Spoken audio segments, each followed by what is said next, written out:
I've recently been reading and studying about the life of a remarkable woman whose name is Mary McLeod Bethune. Mary was born the 15th of 17 children to formerly enslaved parents. She was the first one of those children to be born into freedom. Her parents taught her the value and dignity of hard work, and also the value and dignity of every person. They also taught her to have a love for the Bible, although neither they nor her grandmother, who lived with them, could read. They had a Bible, which they kept on a shelf in their home as a place of honor. And eventually, when Mary learned to read, and she was the first one in her family to do so, she taught her brothers and sisters, and she also would spend many evenings reading the scriptures to her parents and to her grandmother. She went on to lead a very accomplished life. She founded a school which became what we know today as Bethune-Cookman University. She was an advisor to 4 presidents. She served the military in World War II. And she is about to be honored by the state of Florida by having her statue placed in Statuary Hall in the Capitol, in our nation's capital, Washington, D.C.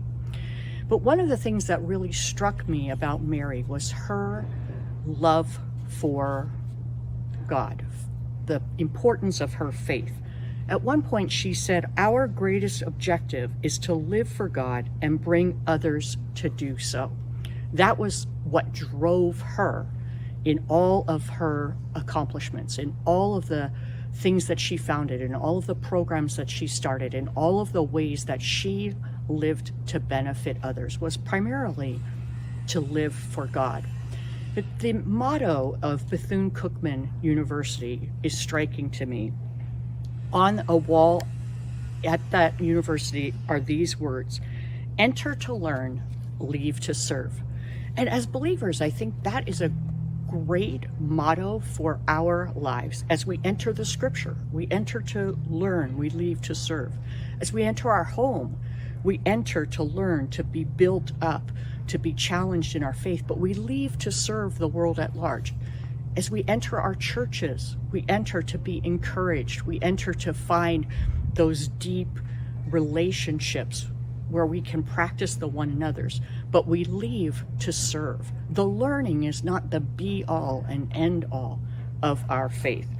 Jesus said this in Matthew chapter 20 and verse 26, when he was talking to his disciples about the fact that although in the world around them, the object was to get to be the leader, that it wasn't to be so among them. "It is not this way among you, but whoever wishes to become great among you shall be your servant." And as followers of Jesus, the one who didn't come to be served, but to serve, it should be our ambition to learn, yes, learn about him, learn from his example, but then to leave to serve the world that he's left us in, to make an impact for his glory.